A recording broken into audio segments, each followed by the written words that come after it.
Hello and welcome back to the accounts lecture series. Today we are going to start the second part of the rules and regulations of 1956 Companies Act and of Companies Act 2013 comparison. Let us start with the financial statement. Companies Act 1956 में और Companies Act 2013 में क्या बोला है हम लोग ये compare करेंगे आज. तो financial year means in relation to any body corporate, the period in respect of which any profit and loss account of the body corporate laid before it in annual general meeting is made up of whether that period is a year or not. तो companies act 1956 में financial year मतलब क्या बोला है कि कोई भी साल जो आप अपने एनुअल जनरल मीटिंग के सामने रखते हो एज अ कॉरपोरेट बॉडी और अ बॉडी कॉरपोरेट, ठीक है, वो आपका फाइनेंशियल ईयर बन जाता है, चाहे वो कैलेंडर ईयर हो या फिर नॉन कैलेंडर ईयर हो. लेकिन कंपनीज एक्ट 2013 में कहा गया है financial year means in relation to any company or any body corporate means the period ending 31st day of the March every year. इसीलिए मार्च 31st फाइनेंशियल ईयर एंडिंग माना जाता है क्योंकि कंपनीज एक्ट 2013 ने वो मेंशन किया है, लेकिन कंपनीज एक्ट 1956 ने वो मेंशन नहीं किया था. ठीक है, तो ये जो मेंशन है हमें फाइनेंशियल कैलेंडर जो है कंपनीज एक्ट 2013 के थ्रू मिला है. And where it has been incorporated in और after the first day of January of the year, the period ending on 31st day of March of the following year in respect where the financial statement of the company or body corporate is made up of. ठीक है, तो जो भी company, ठीक है, where it has been incorporated on or after the first day of January के जो भी कंपनी इनकॉर्पोरेटेड होते हैं of the year, the period ending on 31st March of the following year, following यानी उसके अगले ईयर उनका फाइनेंशियल ईयर एंडिंग माना जाएगा.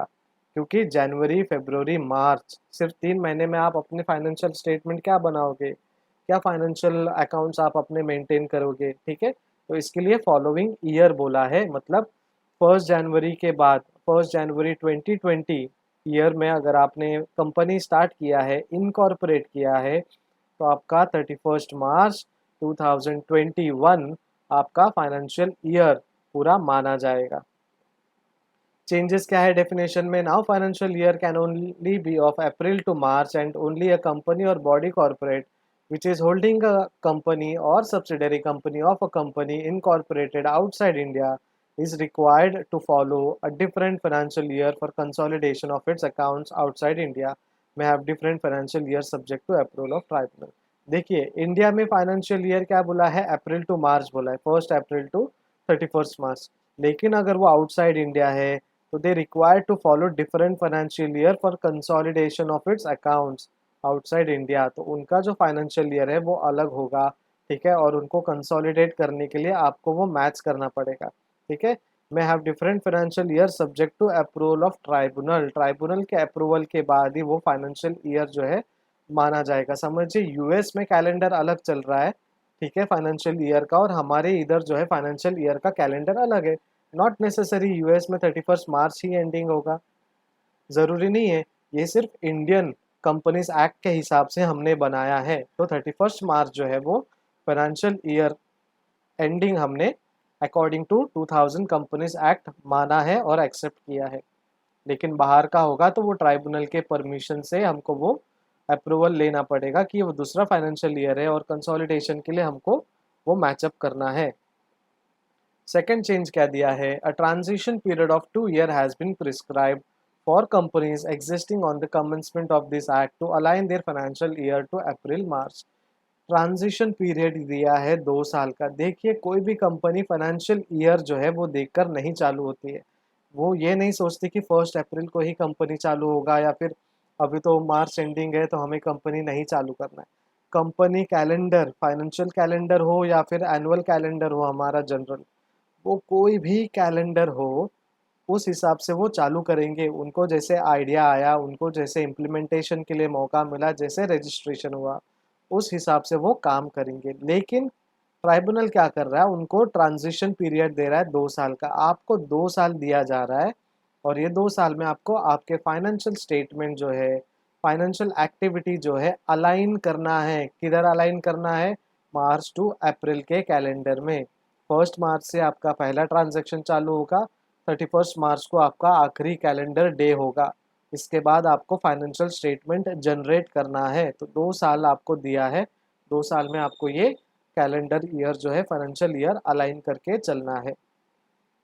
The definition of financial statement is not provided under Companies Act 1956। Financial statement का जो definition है 1956 में नहीं दिया गया है, but the manner of keeping, ठीक है, the manner of keeping books of account, क्या कीप करना है? Books of account is provided in section 209 of the companies act 1956। देखिए, डेफिनेशन तो नहीं बताया, लेकिन आपको अपने बुक्स ऑफ अकाउंट्स को कैसे रखना है, कैसे बनाना है, उनके बारे में आपको प्रोवाइड किया गया इंफॉर्मेशन सेक्शन 209 में। कौन से कंपनीज एक्ट के? 1956 के एक्ट में। ठीक है, आपके बहुत सारे टीचर्स लोग स्पेशली डिसिप्लिन के बारे में आपको बोलते हैं कि आपको डिसिप्लिन में रहना चाहिए।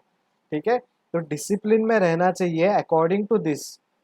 बुक कीपिंग जो है आपका वो डिसिप्लिन में होना चाहिए, लेकिन उसका डेफिनेशन क्या है वो किसी ने नहीं बताया आपको।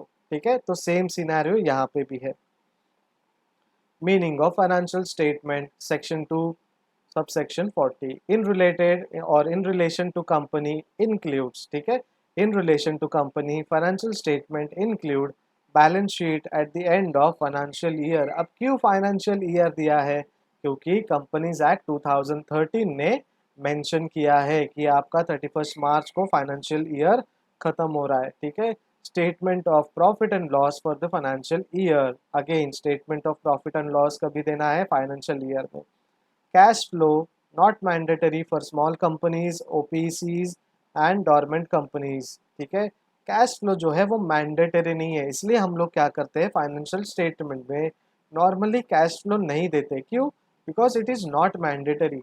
हमने बैलेंस शीट दिया है, statement of profit and loss दिया है, तो कैश फ्लो की ज़रूरत नहीं है क्योंकि वो मैंडेटरी नहीं है। फाइनेंशियल स्टेटमेंट के अंदर कंपनीज एक्ट ने कहा है कि ज़रूरी नहीं है आपका कैश फ्लो स्टेटमेंट कैसा है, क्योंकि उसका कहीं ना कहीं आपको परछाई जो है प्रॉफिट एंड लॉस अकाउंट में दिख ही देता है। तो एक्स्ट्रा आपको डॉक्यूमेंट देके कंफ्यूज करने की ज़रूरत नहीं है। ठीक है, उसके बाद statement of changes in equity if applicable. अगर आपका जो इक्विटी शेयर है उसमें कुछ स्टेटमेंट में चेंज हो रहा है, आपके रेशियोज में चेंज हो रहे हैं, इक्विटी शेयर होल्डिंग्स में चेंज हो रहा है, कोई नया इक्विटी होल्डर्स आ रहा है, ठीक है, अगर पॉसिबल हो तो वो भी आपको देना है। इफ़ पॉसिबल कहा है, कंपलसरी अगेन नहीं है। ठीक है, यहाँ पे स्ट्रेट अवे बोला है कैश फ्लो नॉट मैंडेटरी, मतलब आप नहीं दोगे तो भी चलेगा, लेकिन statement of changes if applicable, अगर बोला है इफ एप्लीकेबल मतलब अगर पॉसिबल हो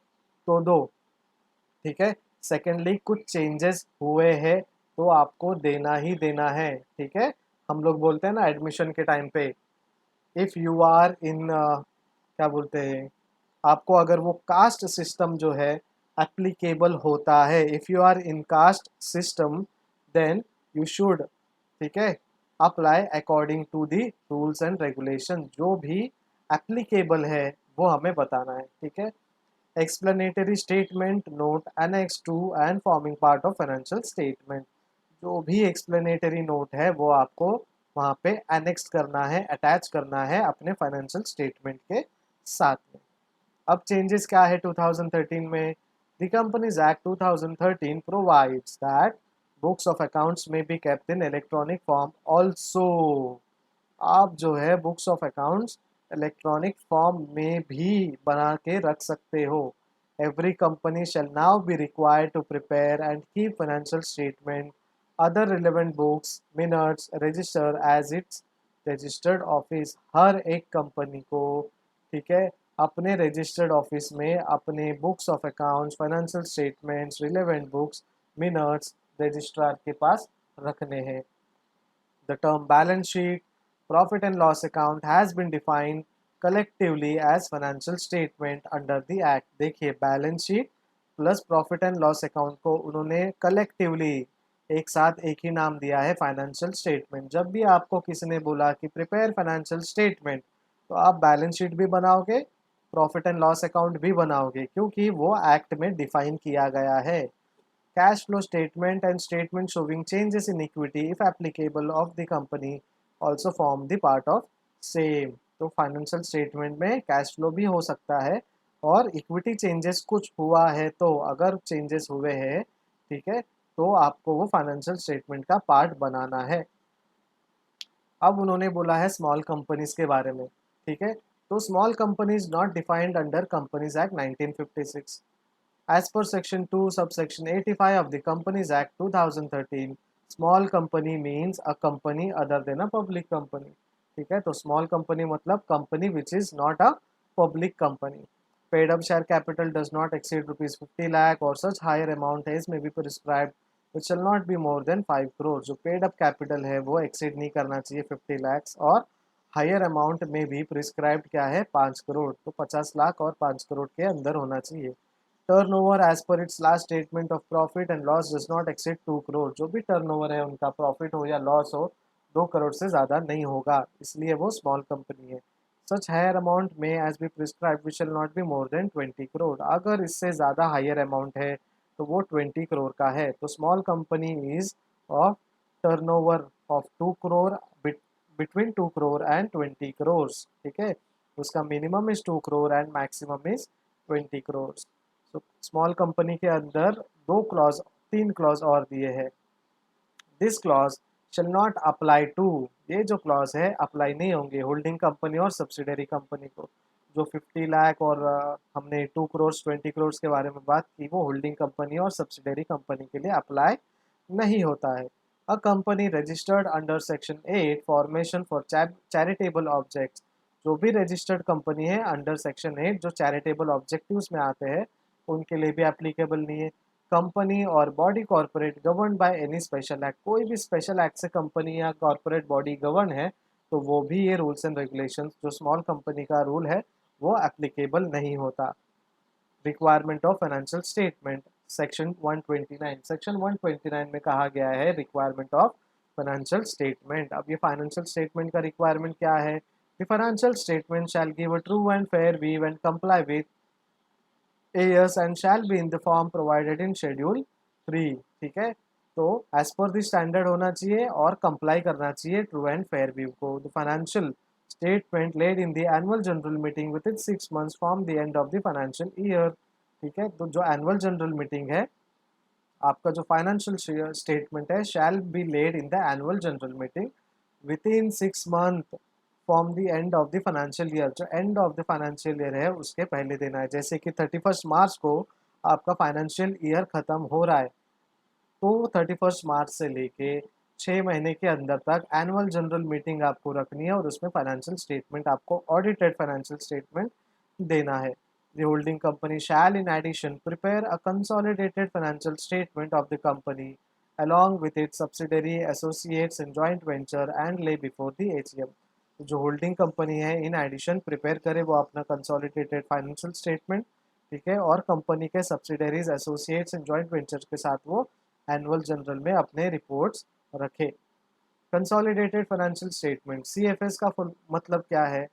Neither the Companies Act 1956 nor Accounting Standard 21 requires the companies to prepare consolidated accounts। Consolidated account क्या है? 1956 ने भी कहा है कि ज़रूरत नहीं है बनाने, और आपका जो अकाउंटिंग स्टैंडर्ड रूल 21 है वो भी नहीं बोलता कि आप कंसोलिडेटेड अकाउंट प्रिपेयर करें। लेकिन at present clause 32 of the listing agreement mandates listed companies to publish its consolidated accounts, which is neither required to be laid before the annual general, not to be filed with ROC। तो at present clause 32 क्या बोल रहा है? listing agreement mandates listed company, जो भी listed company है, ठीक है, वो पब्लिश करे कंसोलिडेटेड अकाउंट, ठीक है, लेकिन it is neither required to be laid before the AGM not to be filed with ROC. वो पब्लिश करे लेकिन एनुअल जनरल मीटिंग में आप नहीं रखना है, और रजिस्टर्ड ऑफिस जो है आपका वहाँ पे भी आपको नहीं रखना है। इट इज़ नॉट मैंडेटरी, लेकिन आपको वो पब्लिश करना ज़रूरी है। Under Companies Act 2013, where a company has one or more subsidiaries, it shall, in addition to financial statement, prepare consolidated financial statement of the company and laid before the annual general meeting of the company. लेकिन 2013 act क्या कहता है? वो कह रहा है कि company जो मोर देन वन और more than one subsidiaries company run करती है, उनको कंसोलिडेटेड फाइनेंशियल अकाउंट और फाइनेंशियल स्टेटमेंट प्रिपेयर करना है और एनुअल जनरल मीटिंग में भी वो प्रेजेंट करना है। All subsidiaries, associates and joint venture will be covered under consolidated financial statement. जो भी आपका सीएफएस है उसमें सब्सिडरीज का भी आपको रिपोर्ट चाहिए, एसोसिएट्स का भी और जॉइंट वेंचर का भी स्टेटमेंट आप कंसोलिडेट करना चाहिए। Company shall prepare the consolidated financial statement according to schedule 3 of the Companies Act 2013, which is in line with revised Schedule 6। तो कंपनीज एक्ट जो है वो कंसोलिडेटेड फाइनेंशियल स्टेटमेंट किन शेड्यूल के हिसाब से बनाएगी? According to schedule 3 of the companies act 2013, लेकिन अब वो रिवाइज किया गया है शेड्यूल 6 में। पहले 3 था, अब 2013 एक्ट में शेड्यूल 6 हो गया है। All companies, including unlisted and private companies with subsidiaries, will need to prepare consolidated financial statement। जो भी कंपनीज है, अनलिस्टेड है या प्राइवेट है या फिर सब्सिडरीज है, उनके कंसोलिडेटेड फाइनेंशियल स्टेटमेंट तो बनाना ही बनाना है। General instructions for preparation of consolidated financial statement. Consolidated financial statement बनाने के कुछ instructions. Where a company is required to prepare CFS, the company will mutate these to follow the requirement of the schedule। ठीक है, profit और loss attributable to minority interest and to owner of the parents in the statement of profit and loss shall be presented as allocation for the period. Company जो है, जो prepare कर रही है, वो क्या करना है, उनको ये फॉलोइंग जो शेड्यूल्स है वो फॉलो करना है। और फॉलोइंग शेड्यूल में क्या बोला है? Loss attributable to minority interest. ठीक है, माइनॉरिटी इंटरेस्ट का जो लॉस है वो owner of the parent in the statement of profit and loss shall be presented. आपके जो ओनर है उसमें वो दिखाना है आपको, चाहे वो प्रॉफिट हो या लॉस हो। A company will disclose the list of subsidiaries or associates or joint venture which have not been seen consolidated along with reasons for non-consolidation। So company को डिस्क्लोज करना है लिस्ट ऑफ सब्सिडरीज और उनके associate joint ventures which have not been consolidated, जो अभी तक consolidate नहीं किया है, अलॉन्ग विद द रीज़न, उनके क्या क्या रीजंस है। जब एजीएम करते हो आप, एनुअल जनरल मीटिंग, आपने अभी कंसोलिडेटेड नहीं सबमिट किया है, तो उनके रीजंस क्या है वो आपको बताना ज़रूरी है। You can not skip that. Reopening of accounts on courts और ट्राइब्यूनल्स ऑर्डर सेक्शन 130। ठीक है, according to section 130, reopening of account is not provided under companies act 1956। कोई भी अकाउंट अगर आपने बंद किया है तो उसको रीओपन करना is not allowed according to companies act 1956। This new section provides for provisions relating to reopening or recasting of the books of accounts. ठीक है, रीओपनिंग ऑफ अकाउंट्स मतलब पुराने बुक्स ऑफ अकाउंट्स को आप फिर एडिट करने के लिए नहीं यूज़ कर सकते। ठीक है, company pursuant to order of court और tribunal on application made by CG, any statutory authority or any person concerned, if it was found that earlier accounts were prepared in fraudulent manner or financial statements affairs of the company, the accounts revised or recast shall be final। तो इन्होंने क्या बोला है, अगर आपको पुराने books of accounts में कुछ अल्टर करना है तो दैट इज़ नॉट अलाउड। समझो 2019 2020 का आपने फाइनेंशियल स्टेटमेंट बनाया है। ठीक है, आपने वो बनाया, आपने लॉस दिखाया या प्रॉफिट दिखाया, लेकिन 2 साल बाद आपको लगा कि यार उसमें चेंजेस करना है क्योंकि हमने कुछ फ्रॉड काम किया है या फिर हमसे कुछ गलती हो गई, हमको वो अल्टर करना है। तो again you can not edit those papers and accounts. ठीक है, क्योंकि वो मिसमैनेजमेंट की वजह से भी हो सकता है और आपके नेग्लिजेंसी की वजह से भी हो सकता है। वो जो भी है, द अकाउंट्स और रिवाइज और रिकास्ट शैल बी फाइनल। जो भी आपने रिवाइज किया है और रिकास्ट किया है वो फाइनल होगा, लेकिन अगर वो फ्रॉडुलेंट मैनर में है तो वो रिलायबल नहीं होगा। ठीक है, जानबूझकर कुछ चेंजेस किया है, that is fraud, that is not accepted. लेकिन मिसमैनेजमेंट की वजह से और वैलिड रीज़न की वजह से आप रीओपन करते हो तो that is allowed. Voluntary revision of financial statement और बोर्ड्स रिपोर्ट में चेंजेस और फाइनेंशियल स्टेटमेंट में revision as per the section 131. Directors to prepare revised financial statement or a revised board's report of any of the three preceding financial year only once in a financial year if it appears to them that they did not comply with the requirement of section 129 or section 134 after obtaining approval of tribunal. ये revision जो है वो होगा पहले तो चीज़ tribunal के approval के बाद, और सिर्फ 3 फाइनेंशियल ईयर के कैलेंडर रिपोर्ट्स को आप चेंज कर सकते हो, और वो भी कौन से, बैक टू बैक 3, जैसे 2019, 2018, 2017. 16 का आप चेंज नहीं कर सकते बिकॉज वो 4th ईयर माना जाएगा. तो ट्राइब्यूनल के अप्रूवल के बाद बोर्ड जो है, डायरेक्टर जो है, वो 3 फाइनेंशियल स्टेटमेंट यानी 3 फाइनेंशियल ईयर के स्टेटमेंट को अल्टर कर सकती है, क्योंकि उनको लग रहा है कि सेक्शन 129 फॉलो नहीं हुआ है और सेक्शन 134 जो है वो भी हमने फॉलो नहीं किया है. तो बाय मिस्टेक हमने कुछ रूल्स एंड रेगुलेशन फॉलो नहीं किया है. अब ट्राइब्यूनल को इन्फॉर्म करते हैं और वो आपको अप्रूवल देता है, उसके बाद ही वो चेंजेस होगा. Tribunal shall take into account the representation if any of the CG and the IT department. Tribunal क्या करेगी, वो रिप्रेजेंटेशन रखेंगी, ठीक है, और वो रिप्रेजेंटेशन के सामने आपको ये काम करना है. Such revised financial statement or report shall be done in conformity with rule as may be prescribed. जो रूल है, जो रेगुलेशन है, उसके कंफर्मेशन के हिसाब से आपको अल्टरेशन करना है और चेंजेस करने हैं. Form 9.2 provided in draft rules required disclosure of effect of revision. Form जो है कंपनीज एक्ट के अंदर 9.2 क्या करता है, वो ड्राफ्ट रूल दे रहा है आपको, और आपको डिस्क्लोजर देना है जो भी रिवीजन के इफेक्ट है, चाहे वो एसेट्स के हो, लाइबिलिटीज़ के हो, ठीक है, उसमें कंटिजेंट लाइबिलिटीज़ भी होंगे तो भी बताना है आपको, रेवेन्यूज़ के बारे में हो, profit and loss account before tax हो, नेट प्रॉफिट आफ्टर टैक्स या लॉस हो, ठीक है, अर्निंग पर शेयर हो, डिविडेंड हो, any other item specify in detail. ठीक है, जो भी रिवीजन आप करोगे वो स्पेसिफाई करना है डिटेल में, और उसके बारे में पहले क्या था और अभी क्या है वो बिफोर एंड आफ्टर का इफेक्ट उनको बताना है. The revised account along with board report there are only there with board's report thereon is required to approved by board and not be replaced before the AGM along with report of the auditor. आपको पहले board को approve करके लेना है और वो to be placed before the AGM along with the report of the auditor thereon. जो भी ऑडिटेड रिपोर्ट है उनके सामने आपको वो चेंजेस वाला रिपोर्ट भी देना है. However, if the original financial statement was audited by different auditor, revised financials shall accompanied by the consent letter from the auditor who reported upon the financial statements ought to be revised.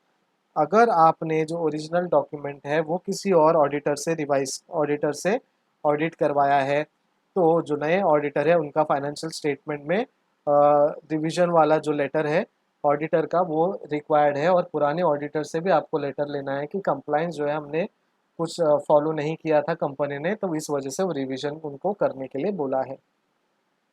In case such auditor does not agree or the company is unable to procure the consent letter, reasons for such different opinion or inability to procure consent shall be explained. अगर auditor को लगता है कि ये changes unnecessary है तो वो consent नहीं देगा, और वो ऑडिटर जो है वो रीज़न देगा कि these are not required thing. लेकिन अगर ये डिफरेंस ऑफ ओपिनियन आता है ऑडिटर और कंपनी के बीच में, तो वो उनको बैठ के सॉर्ट करना है और उनको डिस्कस करके एक कंक्लूजन पे आना है. लेकिन फिर भी ऑडिटर अगर नहीं मान रहा है तो वो बोर्ड ऑफ डायरेक्टर्स जो है उनको एनुअल जनरल मीटिंग में वो बताना पड़ेगा कि ये हमको चेंजेस लग रहे थे लेकिन ऑडिटर को नहीं लग रहे, so we are not altering or we are not changing the financial statement. Such revised financials are required to be filed with ROC, Registrar of the Company, and in case of listed company with Stock Exchange. अगर वो listed company है तो stock exchange उनका जो regulatory authority है उनको submit करना है रिवाइज फाइनेंशियल स्टेटमेंट. अगर वो लिस्टेड नहीं है तो रजिस्ट्रार ऑफ कंपनीज के पास वो स्टेटमेंट भेजना ज़रूरी है, मैंडेटरी है.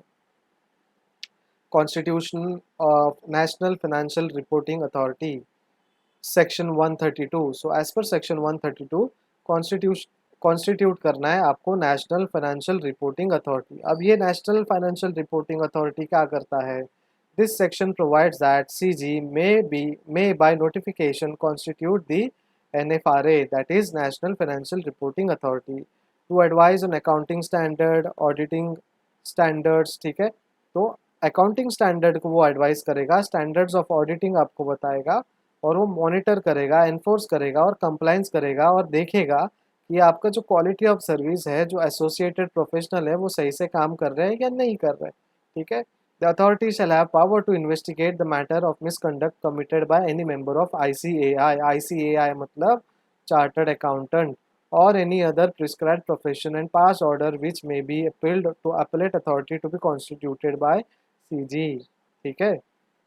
तो आईसीएआई मेंबर कौन होते हैं? बेसिकली वो चार्टर्ड अकाउंटेंट होते हैं, उनको पूरा पावर है वो इन्वेस्टिगेट करे और मिसकंडक्टेड कुछ भी रहेगा वो निकाले, इसलिए उनको ऑडिट करने के लिए कहा जाता है।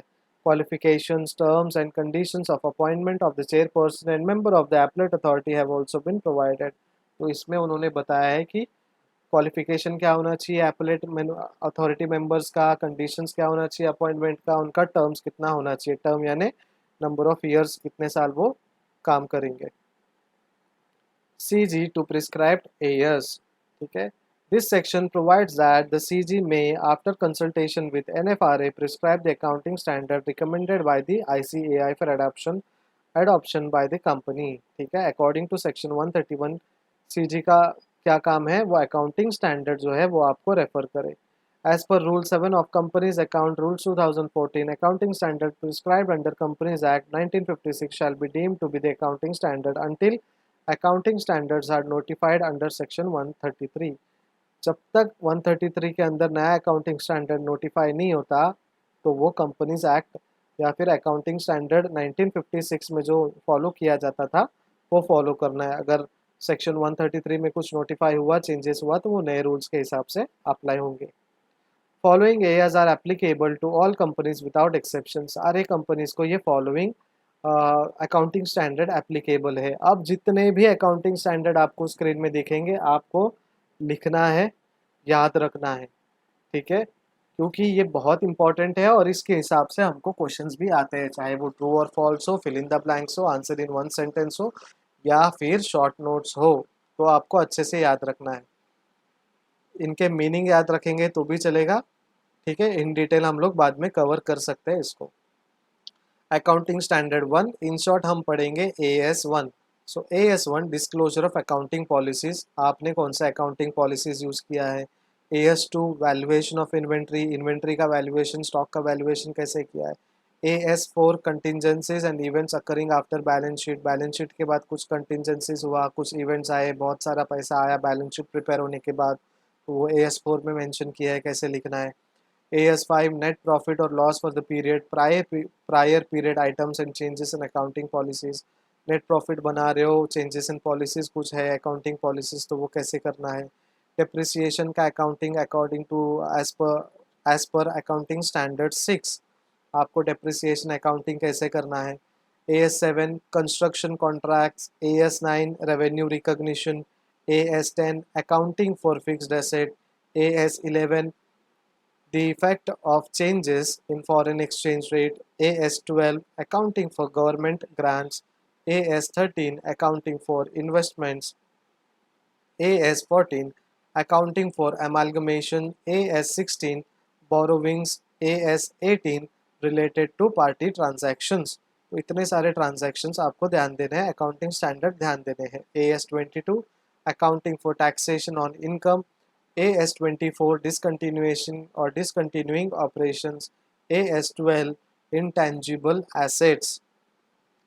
तो ये सारे स्टैंडर्ड्स आपको याद रखने हैं। At present following accounting standards are applicable to companies only if the preparation of consolidated financial statement, interim financial statement are either mandatory or these companies voluntarily choose to do so।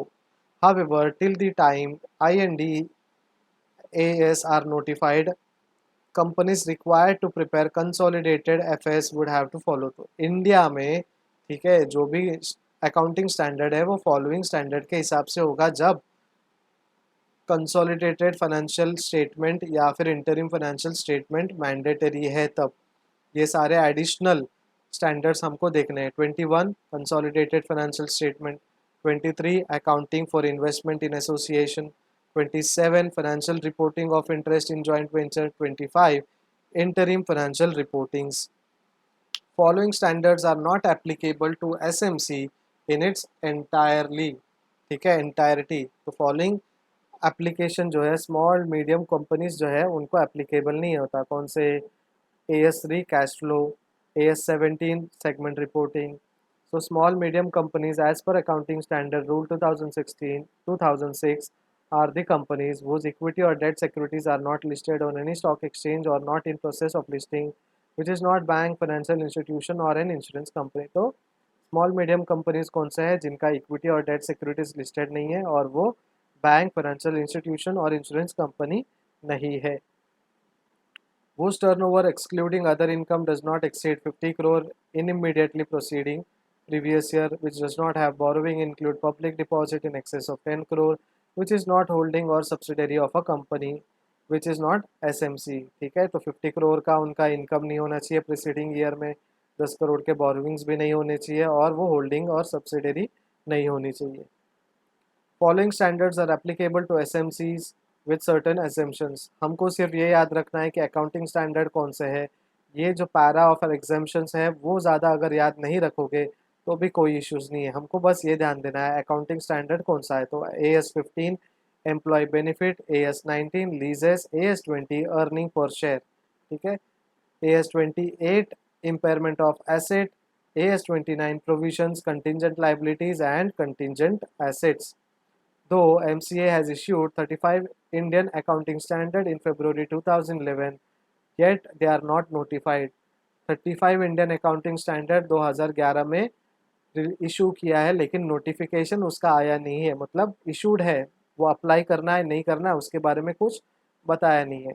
Upon its notification companies would be required to follow Indian accounting standard issued by MCA। तो notification होगा तो ही वो required है, otherwise आप वो ignore कर सकते हो।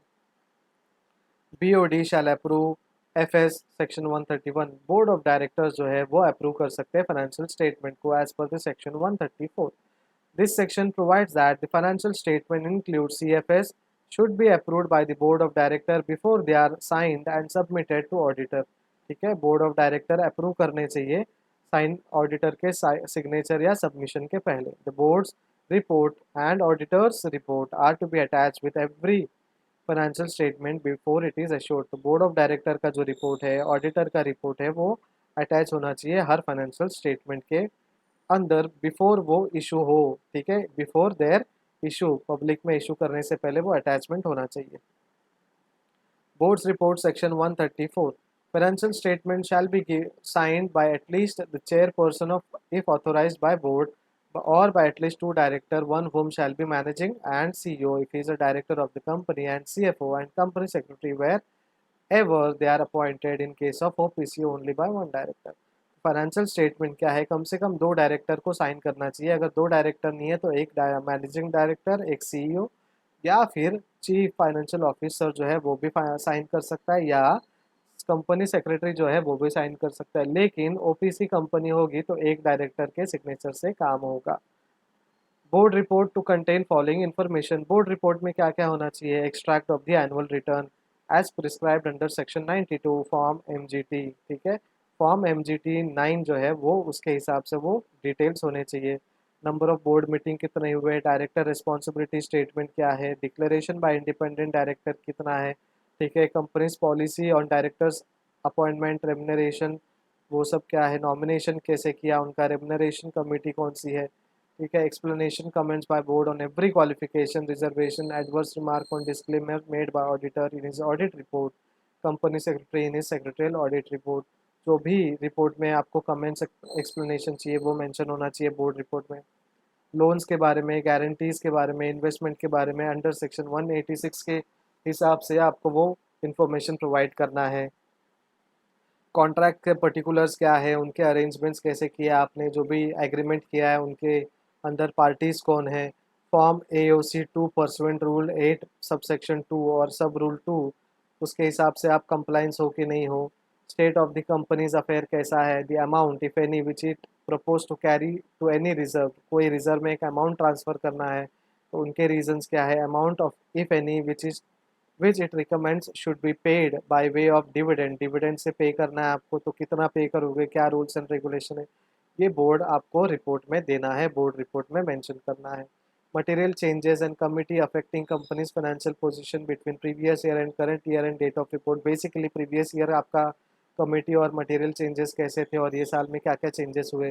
Statement indicating development and implementation of risk management policy ये साल का कैसा था. Details of policy developed and implemented on CSR applicable to companies having net worth of 500 crore or more or turnover of 1000 crore or more or net profit of rupees 5 crore or more during the financial year.